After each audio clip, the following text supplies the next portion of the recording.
Imaginez que le lieu le plus sacré, un temple saint, ne se trouve pas à l'extérieur, mais au plus profond de votre être. Et si Jésus ne parlait pas seulement de principes moraux ou de rituels, mais indiquait aussi une voix intérieure capable d'éveiller une vision divine, il est possible que ces paroles aient contenu une sagesse codée sur la glande pinéale, ce mystérieux troisième œil que sages et mystiques ont vénéré pendant des siècles, comme la clé de la conscience supérieure et de l'union avec le divin.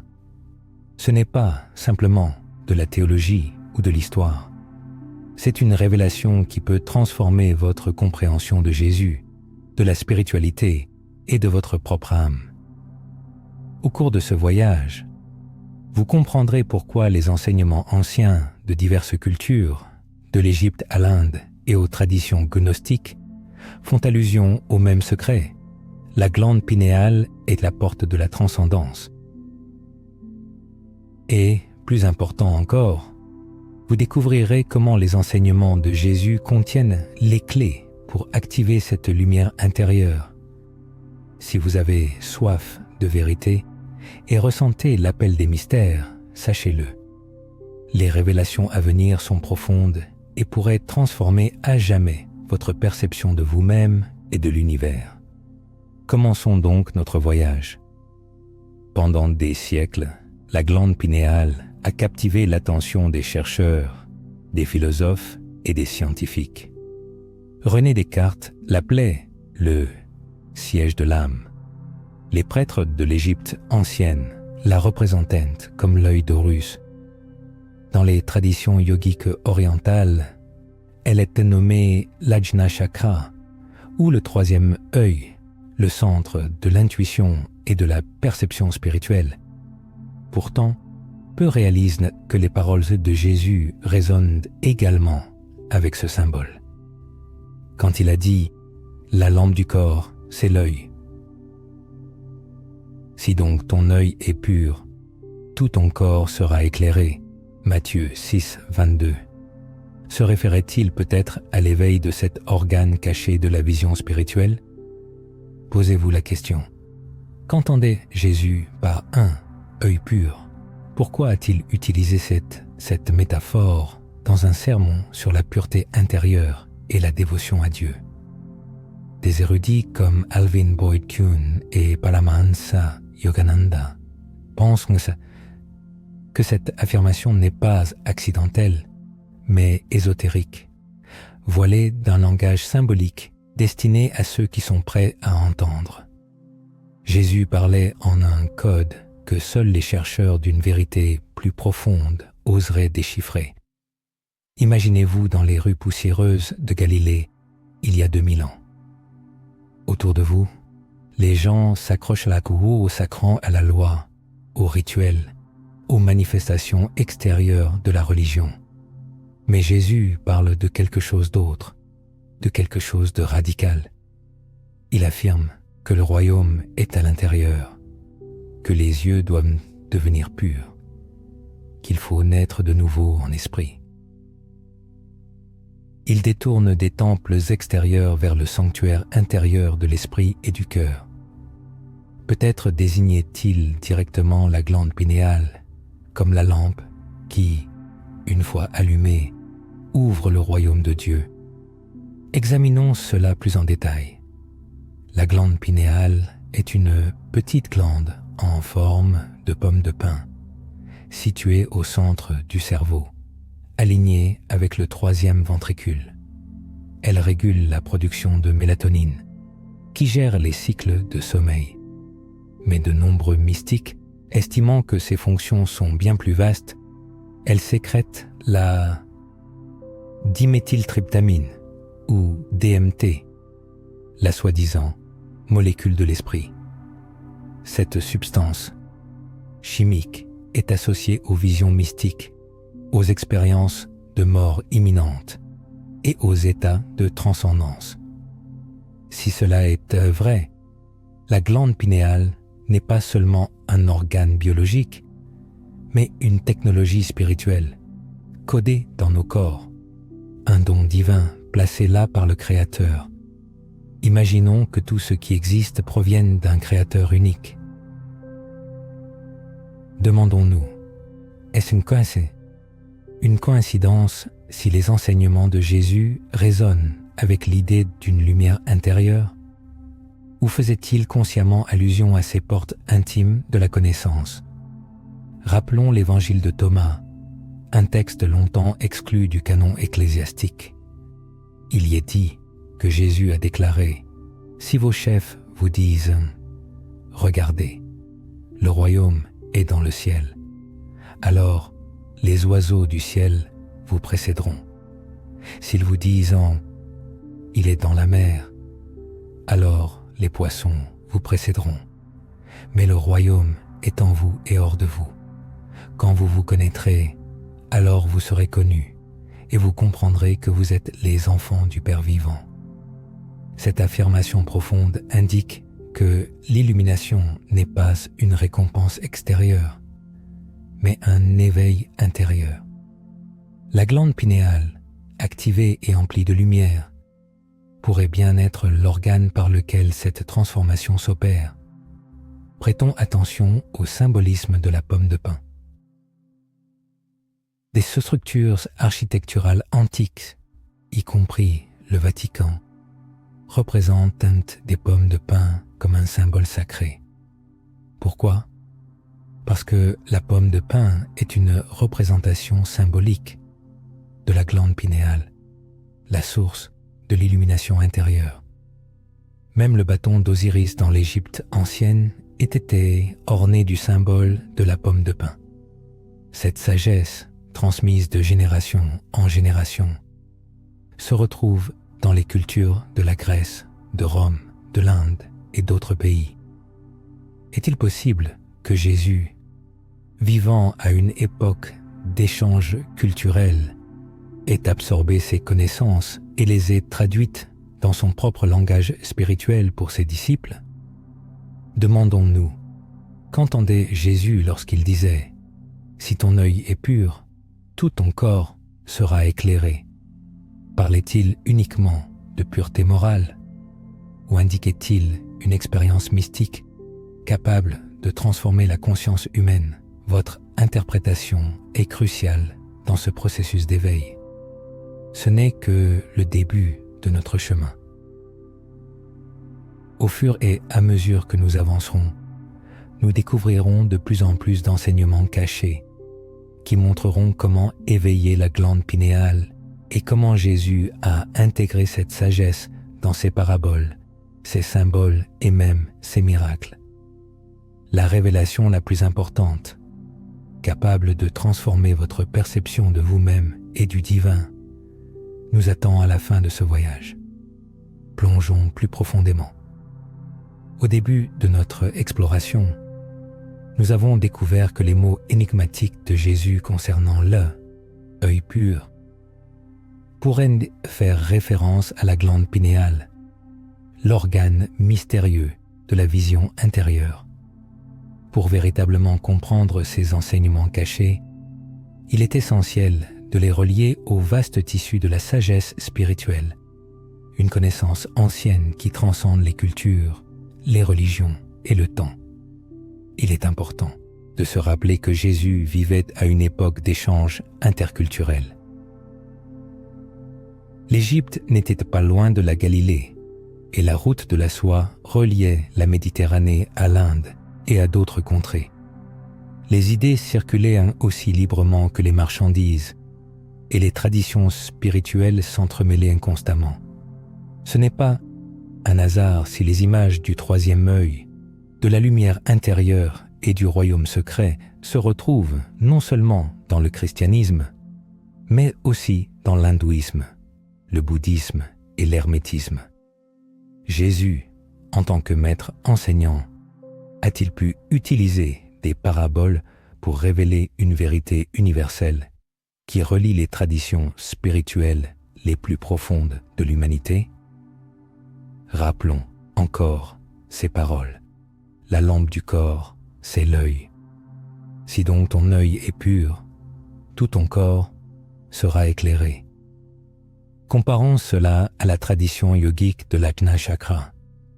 Les yogis la décrivent comme le siège de la vision divine, situé au milieu du front, activé par la méditation, le contrôle de la respiration et l'immobilité intérieure. Les parallèles sont évidents. Les deux traditions soulignent que lorsque cette vision intérieure s'éveille, l'individu est rempli de lumière, de sagesse et d'une connexion directe avec le divin. Dans la mystique chrétienne, on peut découvrir un lien profond avec le divin, qui était peut-être connu des premiers chrétiens. Les Perses du désert, qui se retirèrent dans les terres égyptiennes au Ptoléméième et IVe siècle, utilisaient des prières contemplatives rappelant les pratiques méditatives orientales.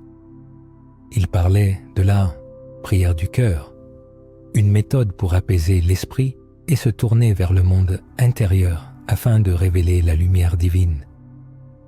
Il est possible que ce processus stimule la glande pinéale, ouvrant la voie à la vision spirituelle. La question se pose: pourquoi ces enseignements profonds ont-ils été cachés? Pourquoi l'Église a-t-elle supprimé ou réinterprété les aspects mystiques des paroles de Jésus? Des chercheurs, comme Ellen Pagels, suggèrent que l'Église cherchait le pouvoir extérieur, se concentrant sur les rituels et les dogmes plutôt que sur l'expérience personnelle du divin. Si les gens avaient réalisé que le royaume était en eux et que chacun avait accès à Dieu par sa lumière intérieure, l'autorité des institutions extérieures aurait été sapée. Cela explique pourquoi des textes, tels que l'évangile de Thomas, ont été exclus du canon.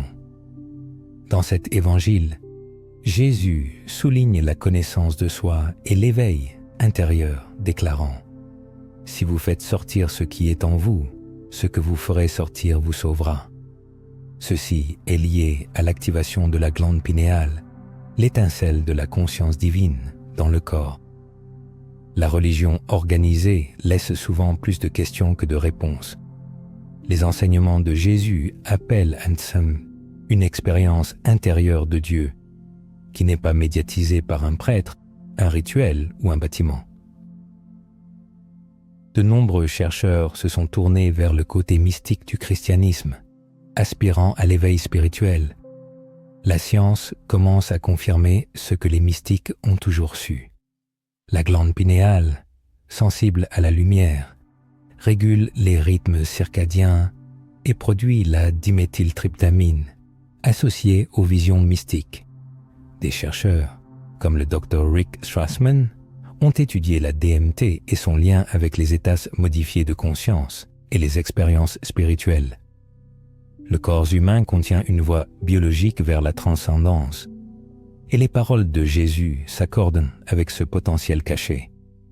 La transfiguration de Jésus, décrite dans les évangiles, où son visage brillait comme le soleil et ses vêtements devenaient blancs comme la lumière, pourrait être un symbole du corps de lumière éveillé, activé par une illumination intérieure. Peut-être Jésus démontrait-il le plein potentiel de la conscience humaine, qui sommeille en chacun tant qu'il n'est pas éveillé.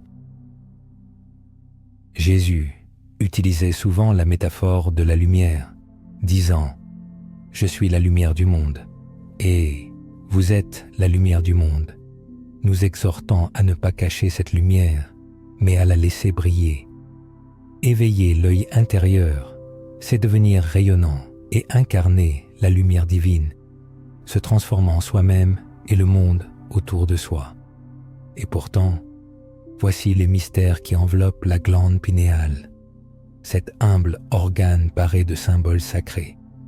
Les architectes de l'Antiquité ont laissé des représentations sculptées de pommes de pin sur les murs des temples, les obélisques et les bâtons sacrés. Et aujourd'hui, comme pour défier les connaissances occultées, une immense sculpture de pommes de pin se dresse dans la cour du Vatican, rappelant les mystères autrefois ensevelis par cette institution. Pourquoi ce symbole résonne-t-il, tel un écho, à travers les cultures, de la Mésopotamie à Rome et jusqu'au cœur même du christianisme? La réponse est simple.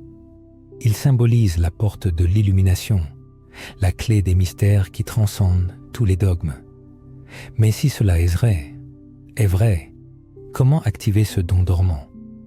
Comment suivre l'exemple de Jésus en éveillant l'œil intérieur pour remplir de lumière tout notre être? Ce chemin n'est pas facile, mais Jésus nous a laissé une boussole, la prière, la méditation, le jeûne, le silence et la dévotion. Tous ces outils aident à aligner le corps et l'esprit, purifiant le temple intérieur afin que l'énergie divine puisse circuler librement. Dans les chapitres suivants de ce voyage spirituel, nous approfondirons ces méthodes, découvrant comment les pratiques de Jésus résonnent avec les techniques des yogis, des mystiques et des sages, qui, par des voies apparemment différentes, indiquent le même éveil intérieur. Souvenez-vous, la découverte la plus importante est encore à venir.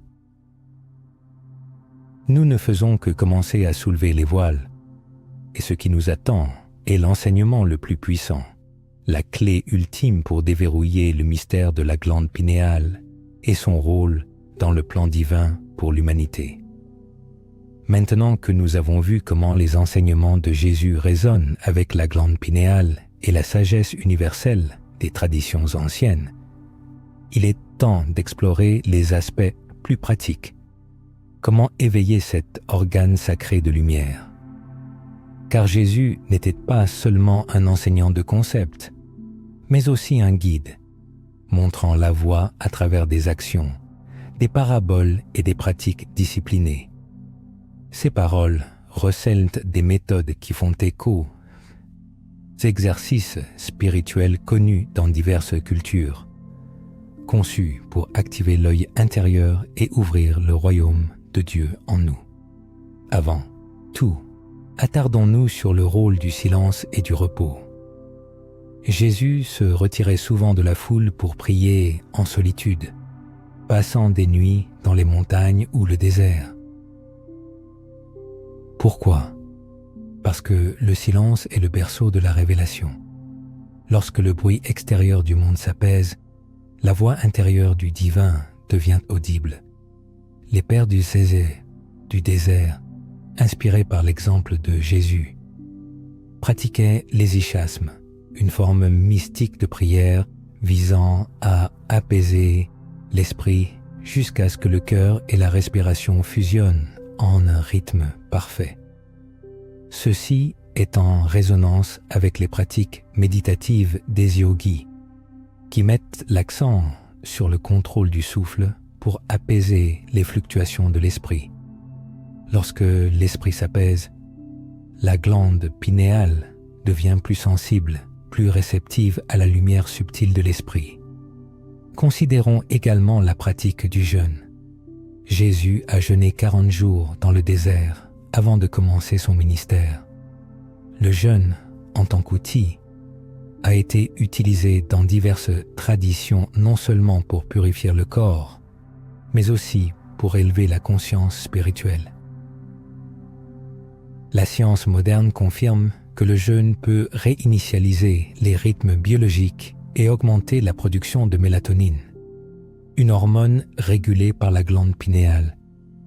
Est-il possible que par le jeûne, Jésus ait préparé son temple intérieur, activant la glande qui lui a permis de voir et de parler avec une clarté divine? Comment ce potentiel intérieur se révèle-t-il alors? Au premier plan se trouve la pureté du cœur, cette intégrité qui permet de percevoir le divin sans entrave. Vient ensuite la prière, non pas comme une répétition mémorisée de mots, mais comme un profond alignement intérieur. Jésus, en enseignant la prière du Seigneur, a proposé non pas un simple ensemble de phrases, mais un modèle d'aspiration spirituelle, une prière qui commence par la révérence devant la grandeur du divin, qui cherche l'harmonie avec la volonté du Créateur et qui s'achève par la libération du pouvoir des désirs inférieurs. Une telle prière déplace le centre de la conscience de l'égoïste vers le spirituel, ouvrant les portes au centre de perception supérieure. Lorsque le cœur devient pur et l'esprit concentré, la glande pinéale reçoit une impulsion pour s'activer, permettant à la lumière de circuler librement dans tout le corps. Plongeons dans la réflexion sur la raison pour laquelle Jésus a si souvent eu recours aux paraboles, sur les graines, la croissance et la lumière. Rappelons ces paroles. Le royaume des cieux est semblable à un grain de moutarde qu'un homme a pris et semé dans son champ. N'est-ce qu'il n'est pas une métaphore de la graine du potentiel divin, dormant au plus profond de chaque être humain, peut-être même dans la glande pinéale elle-même, attendant le moment de germer en un arbre puissant, reliant les cieux et la terre. Quand Jésus dit que cette minuscule graine devient le plus grand des arbres, il indique une expansion de la conscience, l'épanouissement d'une conscience divine, partant de quelque chose de peu perceptible et caché, pour devenir quelque chose d'immense et d'inébranlable. Le symbolisme s'approfondit encore lorsque nous abordons le concept de « elle, eau vive ». Dans l'évangile de Jean, Jésus dit à la femme samaritaine près du puits « Quiconque boira de l'eau que je lui donnerai n'aura jamais soif, mais l'eau que je lui donnerai deviendra en lui une source d'eau jaillissant en vie éternelle. » Les mystiques y voient un flux intérieur d'énergie spirituelle, souvent associé à l'ascension de la Kundalini dans les enseignements orientaux. Le « eau vive » ne pourrait-elle pas aussi symboliser le flux du liquide céphalo-rachidien qui effère dans les domaines de la connaissance humaine. Connaissance humaine, des éclairs de compréhension surgissent parfois, suggérant quelque chose de plus grand que la perception ordinaire. Avez-vous déjà eu des moments de révélation où l'intuition perçait le voile de l'incompréhension, ou des rêves si vifs et intenses qu'ils semblaient être des messages d'autres mondes? De telles expériences peuvent être considérées comme des échos de l'éveil de la glande pinéale, comme si elles ouvraient une porte à des capacités cachées, permettant de percevoir la réalité au-delà des sens physiques. Jésus, dit-on, a montré le chemin pour transformer ces éclairs éphémères en un état d'illumination durable. Imaginez ce qui se passerait si l'enseignement de Jésus sur le royaume de Dieu en nous était confirmé par une compréhension scientifique du rôle de la glande pinéale comme clé pour expérimenter ce royaume. Chaque être humain deviendrait alors le porteur d'un temple surpassant toute construction humaine. Cette affirmation audacieuse confère du pouvoir à chaque individu, éliminant le besoin d'intermédiaire. Elle suggère que l'homme est créé selon un dessein divin, que son corps n'est pas une simple enveloppe mortelle, mais un vaisseau de lumière, capable de communiquer avec l'éternité. Cependant, les enseignements de Jésus vont encore plus loin. Au-delà des pratiques de silence, de jeûne et de prière, au-delà des métaphores sur les graines et l'eau vive, se cache le mystère le plus profond, le processus par lequel la glande pinéale activée connecte l'âme humaine à la résurrection divine et à la vie éternelle. C'est l'enseignement le plus puissant et le plus transformateur qui reste à révéler. Le chemin de la connaissance parcouru ensemble englobe les paroles cachées de Jésus, les mystères de la glande pinéale et la sagesse éternelle reflétée dans diverses cultures. Le moment est venu de se rapprocher de la révélation la plus puissante, le lien entre l'activation de la glande pinéale et la promesse suprême de Jésus, la résurrection, la vie éternelle et l'union avec le divin. Il convient d'y réfléchir profondément. Tout au long de son ministère, Jésus n'a pas seulement parlé de principes moraux, mais aussi de la possibilité de transformation. Il a dit à Nicodème la nécessité de naître d'en haut. Il a proclamé « Je suis la résurrection et la vie ». Il a dit « Les œuvres que je fais, vous les ferez aussi, et vous en ferez de plus grandes ». Ce ne sont pas de simples paroles de réconfort, mais un appel à passer à un état d'être supérieur. Elles impliquent que l'éveil de l'œil intérieur, l'illumination du corps par la lumière, n'est pas une simple action symbolique, mais un chemin réel vers la vie éternelle. Le symbolisme de la crucifixion et de la résurrection mérite également attention. De nombreux mystiques y voient non seulement un événement historique, mais aussi un processus mystique que chaque âme doit traverser. La crucifixion symbolise la mort de l'ego, le renoncement au moi inférieur.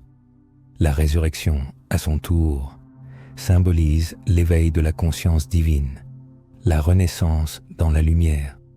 Quel organe du corps humain est le plus étroitement lié à la lumière, à la vision et à l'éveil? La réponse est évidente. La glande pinéale. Son activation peut conduire à l'expérience de la mort de l'ancienne perception et à la naissance dans une conscience supérieure, reflétant ainsi le chemin parcouru par Jésus lui-même. L'apôtre Paul aborde cette vérité intime en affirmant « Ne savez-vous pas que votre corps est le temple du Saint-Esprit qui est en vous ?» Il parle également d'un mystère caché depuis des siècles et révélé en Christ. Paul a vécu des visions éblouissantes, si puissantes qu'il les a décrites comme une ascension au 3e ciel. Les chercheurs débattent encore de la nature de l'expérience de Paul, mais beaucoup s'accordent à dire qu'il s'agissait d'une révélation mystique, peut-être l'activation de l'œil intérieur par l'esprit, le remplissant de lumière divine. Imaginez la signification de cela. La résurrection n'est pas seulement la promesse d'un avenir lointain, mais une réalité vivante, accessible ici et maintenant. Lorsque la glande pinéale s'éveille, nous permettant de percevoir le royaume éternel en nous. C'est pourquoi Jésus a dit « Le royaume de Dieu ne viendra pas de manière visible, et on ne dira pas « Le voici ici » ou « Le voilà là », car le royaume de Dieu est au-dedans de vous. La science moderne élargit notre compréhension. La glande pinéale produit de la mélatonine, qui régule les cycles de sommeil et d'éveil, ainsi que de la diméthyltryptamine et DMT, une substance associée aux expériences mystiques et même aux visions de mort imminente. Est-il possible que la glande pinéale soit un pont entre la vie et la mort, une porte par laquelle la conscience passe dans des dimensions supérieures? Si c'est le cas, alors, en parlant de vie éternelle, Jésus n'utilisait pas une métaphore, mais indiquait un processus réel se produisant à l'intérieur du corps humain, un dessein divin permettant à l'âme de transcender la mortalité. C'est là que réside l'enseignement le plus profond. La glande pinéale n'est pas seulement un organe des sens, c'est l'échelle de la résurrection, l'échelle de Jacob, par laquelle les anges montent et descendent, reliant le ciel et la terre. C'est la porte intérieure par laquelle l'âme se connecte à Dieu. Activée par la pureté, la dévotion et l'éveil, elle devient un luminaire, illuminant tout le corps, transformant les mortels en enfants divins rayonnants. Mais comment atteindre cet état? Le chemin indiqué par Jésus contient la clé. Il a enseigné l'amour, car l'amour purifie le cœur, et un cœur pur est capable de voir Dieu. Il a enseigné le pardon, car les ressentiments obscurcissent les Spakti-Teshom, l'esprit et bloquent la lumière intérieure.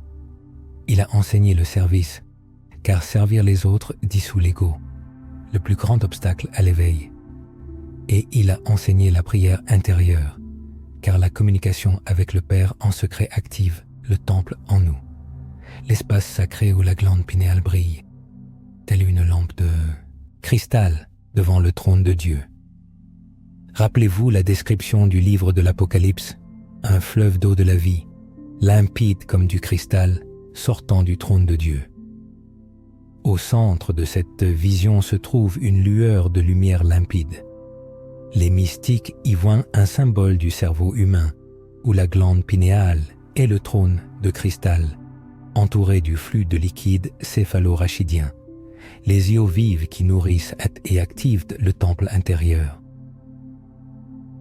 L'Apocalypse n'est pas seulement une prophétie d'événements futurs, c'est une carte de la conscience éveillée. Dans les profondeurs de l'être humain sommeille un puissant instrument de transformation, la glande pinéale, souvent appelée l'œil intérieur. Les sages et les maîtres spirituels d'autrefois ont, au fil des siècles, souligné son rôle de porte d'accès à la conscience supérieure, de pont entre les mondes matériels et spirituels. Et voici la révélation culminante lorsque le regard intérieur s'éveille, lorsque le corps est imprégné de lumière divine, le chercheur de vérité est libéré des chaînes de la peur de la mort. La mort cesse d'être perçue comme une fin inévitable, se transformant en une transition douce vers une radiance éternelle, déjà connue dans les profondeurs de l'âme. C'est pourquoi les martyrs chantaient des louanges en s'approchant de leur dernière heure. C'est pourquoi les mystiques exultaient à la vue de la lumière. Et c'est pourquoi Jésus-Christ a pu endurer les tourments de la croix, car il vivait déjà dans la plénitude de la résurrection. Posez-vous la question, comment votre vie changerait-elle si vous réussissiez à éveiller cet œil intérieur? Comment vos décisions seraient-elles transformées si vous ressentiez la présence du royaume de Dieu vivant en vous à chaque instant? Plongez dans une profonde réflexion, car ce n'est pas seulement une connaissance intellectuelle, c'est un appel passionné à une profonde transformation.